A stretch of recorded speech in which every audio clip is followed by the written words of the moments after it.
much stuff floating around. I don't know. People trying to say they wasn't together. Basically was trying to get into a threesome.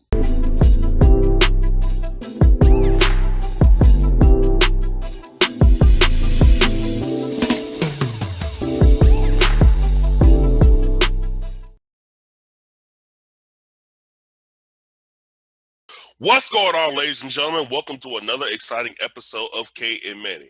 I am the one they call Manny. She is a lady of all K's, and we have our third personality here, Dr. Tom. How you doing today? I'm doing good, Manny. Thank you and Miss K for having me on, for this great discussion that I know is going to be a blockbuster. Wait a minute. What's that back there? Excuse me? What's that? Oh, you mean that picture of us getting ready to go to the playoffs this year? You mean that big NY right in the background? What is that? What is that? Yeah, I just want to say it goes almost with what I'm wearing. No. I'm not talking about the hat. I'm talking about that dish rag that you got framed back there. No, you didn't. The dish rag. Yeah. Oh, it's the dish rag that's going to ring the Dallas Cowboys out this year. You really believe that? Right, oh my God. You really believe that? Yeah, you just don't see what's behind the picture. Oh my God. Listen, let me tell y'all too. I'm not going to be the referee here, okay? Listen, before we go into this, because y'all going to go back and forth, I just got to tell everybody, thank you for watching K and Manny today. And this show is sponsored by Lady K Enterprises. We are a financial service firm, which we can help you with everything to registering your business, to actually get an assistance, virtual assistance in your business so you can expand your team, all the way to helping you getting your finances in order. Now, let's go back to these two. But before we go back, so Manny. Yo. What's your favorite sport? Football. Tom. Yes. What's your favorite sport? Well, I have a couple. I have basketball, I have baseball, I have football, and those are probably my top three. Okay. I played every one of them. So. All right, cool. So I'm gonna show everyone what's my favorite sport. Hold on. Can y'all see that? Yeah, that's our favorite sport after the game. I just had to represent for the ladies who just be sitting there.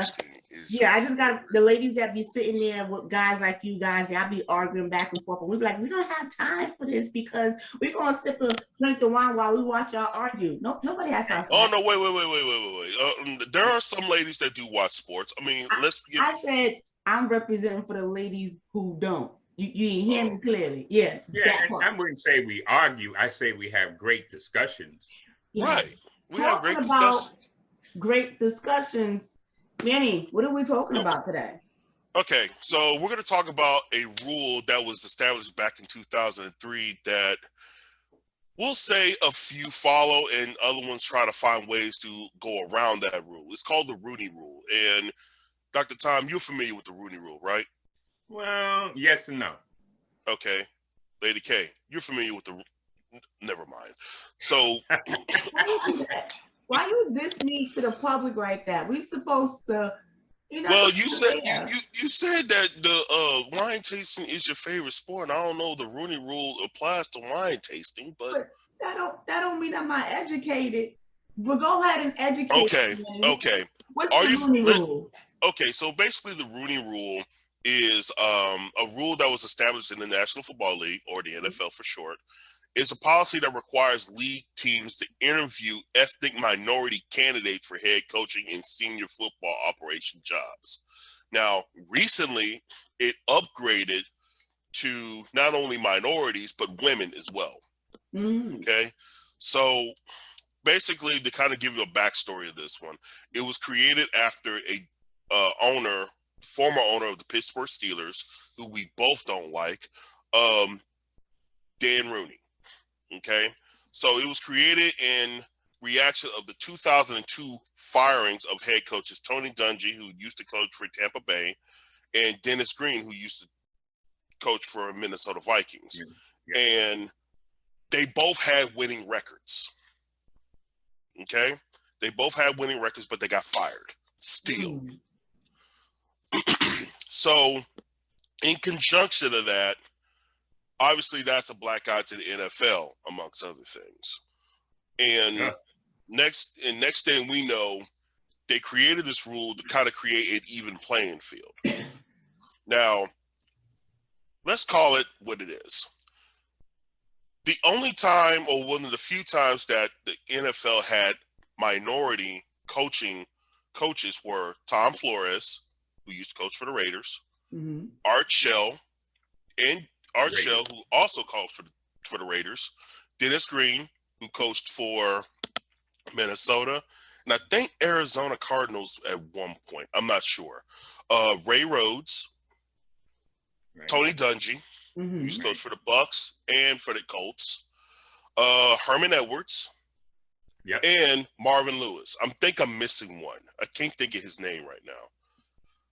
He used to coach for the Bears. Okay. And took the Bears to the Super Bowl. I can't think of his name right now. I just drew a blank all of a sudden. But I drew a blank on that. But let's call it what it is. I have a quick question for you, Manny. Go for it. So with you summarizing everything, are you saying this rule was created because people were being fired unethically? Not only that, but they were overlooked. Why were they overlooked? I could tell you that. I don't know about obvious. So many. I think the ones that were chosen to be a head coach at that time, there just was nobody else, and there probably technically was the lead runner to get it, and they had an NFL career, so they could move guys like Art Shell, who played for the Raiders, so it was like automatic. Now, when it comes to being fired, and I think there was something behind that firing. You can't go and get no better to talk about Tony Dungy. Correct. That was like something that nobody could understand, because he had a team that was right there. A great team. Right there, that was going to, everybody knew they were going to win the Super Bowl the following year. And they fired this guy that had a winning record. And for what?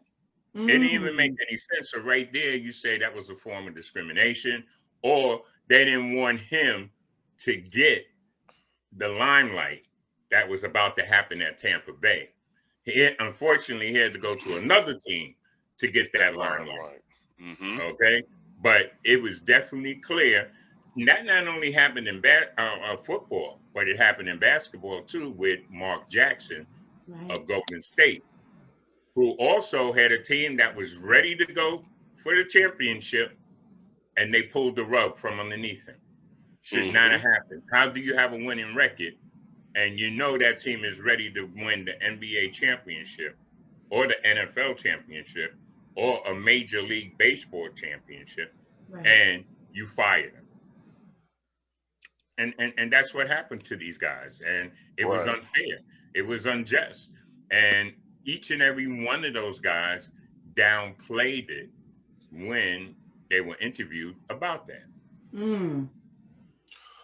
But let's be honest with ourselves. Do you think they downplayed it so they can get another job moving forward? Or do you think, they weren't sure how to handle this moving forward because they knew the writing on the wall? Can I chime in before you speak, Tom? And this is just my perspective. I think when they have to downplay themselves, or they have to stay quiet, I'm gonna be honest with you, a lot of this stuff has to do with politics. People don't understand how powerful politics is, and people don't realize they have their hands in the sport arena too. This is a multi-billion-dollar industry. Yeah, you're absolutely right, Kalima. And I think Manny's response and yours go hand in hand. And these guys wanted to keep their job in some type of capacity. Right. whether it's going to be broadcasting or whether it's going to be coaching. And just so happens, Tony Dungy was able to win an NFL championship, where Mark Jackson wasn't able to win an NBA championship with Golden State, but he's still in the mix with being a commentator for NBA basketball games. So his light still shines. Right. You see, now all of a sudden you have Flores, who's put a lawsuit in. We're going to get to that in a minute. Right. Okay, I don't want to ruin that, but it goes to show you the pattern. And right now, you have a lot of qualified NFL assistant coaches that are African American that can be a head coach.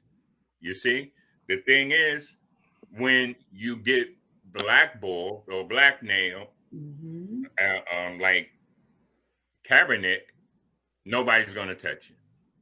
So absolutely. You gotta walk on eggshells. Right now, Tom Flores, his biggest thing is pay me, because he's never gonna get a job. He's never, because he called the NFL up. Right. And a lot of them are being played like puppets. It's like they're on the string and they got to be on their best behavior, because like you said, Tom, here comes the black ball and here comes the blackmail. So, but for Colin to go, I actually kind of I do give him the respect, because he was like the first person to step out and do so. You know how many people are afraid because financially they can't take that loss. But what does that symbolize? It still symbolizes the black ball. I have you leveraged. You dare, we will ruin your career. And like you said, if that happens, nobody will ever give him a job. No, and that's the blackmail right there. Right. Correct. Yeah, that's the blackmail. And these guys are used to living a certain type of lifestyle. Right. You know, not only are they making money with either commentating, they're also making money with appearances, engagements, going to hospitals, going to functions of top organizations to speak. They make money like that. You see what I'm saying? So if their reputation is ruined because they called out the NBA, the NFL, or Major League Baseball, nobody's going to touch these guys. Right. Correct. You see what I'm saying? Because now you're not representing the league 100%. You have a gripe against the league. So we can't have nobody that's, going to be representing or coming to my organization as a solid, athlete for in a professional manner. He's damaged goods now. And on top of that, let's call it what it is. The NFL is still under the pretense of what I like to call the good old boy system, because 90% of these owners, actually, all these owners in the NFL are white. Nothing derogatory about it, but they're all white and they're all of a certain age group. So clearly, they're not going to forward think about what the NFL could be. I mean, granted, there are some who are willing to step out, but that's always going to be a slippery slope. Yeah, but now you got some who are shrewd, because they're not looking at it like me and you, Manny, or Kalima. What they're doing is saying, hey, Manny, I'll pay you a lot of money to be on that field. Do you really want to talk that? Right. I don't think it's in your best interest, being that it's time to renegotiate your contract. Now we think the world of you. And we know we're about to be Super Bowl champs with you. Now, we wouldn't want anything to mess that up, would you, Manny? Especially, you asked me for a bonus now that we got on the table. That could happen, but if you're going to go out in front of the media, I don't know. We may have to start looking. But that's up to you, son. No pressure. Mm-hmm. And then you're going. And you know what? That's exactly. I'm not saying that's how it's said, but it's a good generalization there, because a lot of times, the impact of it is just like you want to utilize it because it is forward thinking, but the problem is not everybody's forward thinking. Yeah, no, and like I said, hey, go ahead. I want to kind of chime in on that. I don't think everyone is not forward thinking. They are, but again, they're held in this position where they can only say and do so much. That's my perspective. And you're right. You're right. Because now, their backs are against the wall. Right. Do I want to keep making this $1 million a year? Excuse me. Or do I just want to get a regular 9-to-5, which I'm not used to? Right. And you have owners, and I'll go ahead and call this person out, Jerry Jones, who, but I know. Not everybody in Dallas like him either. but to some degree, he's the face of most of these owners. And unfortunately, his shrewdness, as we like to say, is what a lot of people think. Because the impartial part about all of this is that, yes, he's a millionaire. Yes, he owns a team. Yes, he owns a famous team. And yes, he pretty much is in control of a lot of what goes on in the team. Now, the part that I don't like, and I don't think anybody else likes, he's stuck on his own ways of not thinking past what's going on right now. It's just like, okay, perfect example. When Dak Prescott came into the league, rookie, Tony Romo got hurt. Remember that? Mm-hmm. I think one of them teams in Philadelphia, hurt his back. Yeah, one of those teams. One of those teams in Philadelphia. You're having a problem expressing that. Right, you got a problem saying the Eagles. Yeah, exactly. Is something wrong with that? I mean, something wrong with the no, East not at all. Are you hating on the East Coast? Yeah. Not at all. There's not one football team in the NFL. I just want to let you know that. I know, but there's only one football team that's worth acknowledging. But moving on. Anyway. They're the ones that go moo. I'm sorry. I didn't mean to hit a nerve or anything. Okay. You and I know they're cows, but Okay, here we go. All right, let's stay on subject here. But okay, yeah, I'm sorry. Let's get back. Let's stay on subject. I'm trying to hold my tongue here, but I see it all in your face. Go ahead, say what you want to say, Manny. No, I'm trying to stay on subject here. I'm trying to stay say what you want to say. I'm not trying to get canceled. But yeah, anyway. You don't want to get canceled. I know he's gonna start singing sooner or later. I'm wishing on a star. Oh, how you doing? Go ahead. Yeah, too. All right, Manny. Lord, you need guide a moment. my tongue. Guide my mind, guide my tongue, as I know I want to uncage it. But anyway, so let's stay on subject here. So Tony Romo got hurt. He got injured playing a game, and then they brought in Dak Prescott. Dak Prescott is playing out of his mind, having a great rookie year. But let's be completely candid here. Jerry Jones was not about to give him full control of America's team. You know what I mean? Because a lot of times, let's call it what it is. Granted, Tony Romo looks white, even though he's kind of Hispanic, but he's white.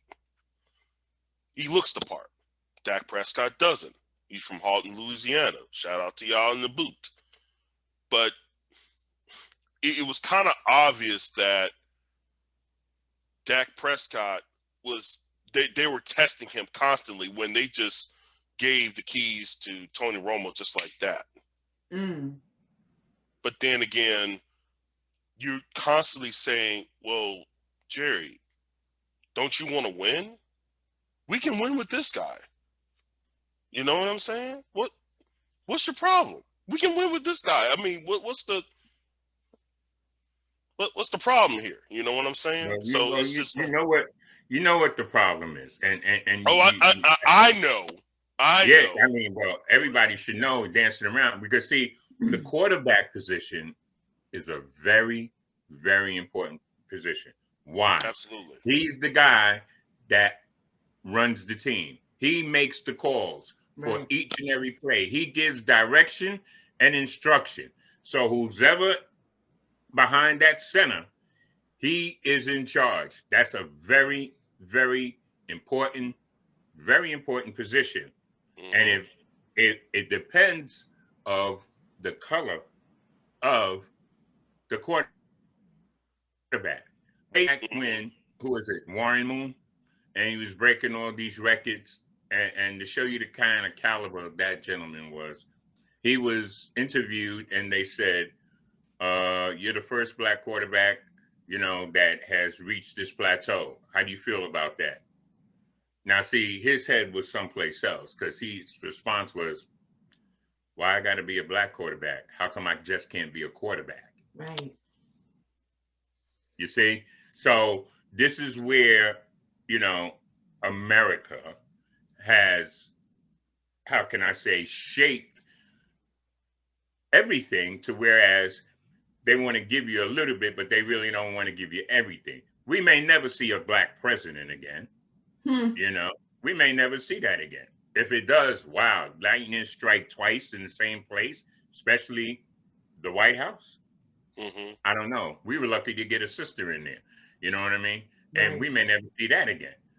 But it goes to show you how everything is, and it goes right back to what Lady K said about politics. Politics plays a Hmm. role in everything on your job, in sports, you know. I would assume politics plays a role in wine tasting. We don't see it, you know Right. what I'm saying? Because that's in the background. We want these set of wines out there. But I think these better. Do you want your job? Or you know what I'm saying? We don't know. But the way we look at everything today, Hmm. this is what we have going on. And the pressure is on because, you know, is a black face going to look good out there being our hostess? Or is the white face going to be looking better as our hostess? You know? Mm. So this is how America has really shaped everything, especially look at it today. It shaped it so much like that they want to take it back 100 or 200 years Ooh. now. You see what I'm saying? They want to take it back to whereas we got to fight for it all over again. We got to be the Jackie Robinsons. Hmm. And that wasn't a nice time. That was not a You see nice what I'm time. saying? And So you know, now you have this rule where they're trying to say we want a playing field or the playing field to be level, where we're Correct. giving everybody an opportunity. But with Tom Flores, you're going to turn around and say, let me invite you in. We'll talk about you being the head coach. But in the background, you already selected one. So what does that mean? How are you going to call me for an interview? You already selected a coach. And you didn't Hmm. select a black coach. You didn't select a Puerto Rican over But me. let's ask this question. Let's ask this Go ahead. quick question because I know we're coming close to the end here. Do you feel the Rooney Rule is implemented correctly? Meaning, do you feel that people will find a way to work around that? Because it has been done before and it's been obvious at times. of Oh, of course. course. Of course. It's already been done. It's Mm. been. I'll send. I'll make interviews, and I'll level the playing field. But I don't have to accept you. I could say I interviewed 4 Hispanics, 4 African Americans, Yep. 4 whites, and I have a choice to choose which one I think that's going to fit this program. So you cannot say that I discriminated. Right. They're That's always how going you to get find around the it. loophole. Yeah, that's the Correct. loophole. Oh, let me see who you interview. Not a problem. But see, in Tom Flores' case, he's saying You called me for an interview. You already made your decision. Because they have to put it on paper. You gotta Exactly. remember that. So they're saying, hey, we're following the rules on paper, but behind the scenes, we're doing something different. And it's not even just applicable there. Like you said, Tom, this is a politic games that spread in other areas and other businesses as well, too, which make me want to go to the next approach by doing things like this. Like you said, this is taking us back, 100 years, that where we still have to fight. It's like, why do we have to fight? And then not even that, when they're doing all of this, it puts the Black man in that position that he feel like he's stuck. What does that do? That messes with his mental health. Let's talk about that aspect. You see so many athletes out there, people see them on the field and they see them smiling, but behind closed doors, we don't know how they feel. You understand what I'm saying? Yeah. It can really take a toll on their mental health.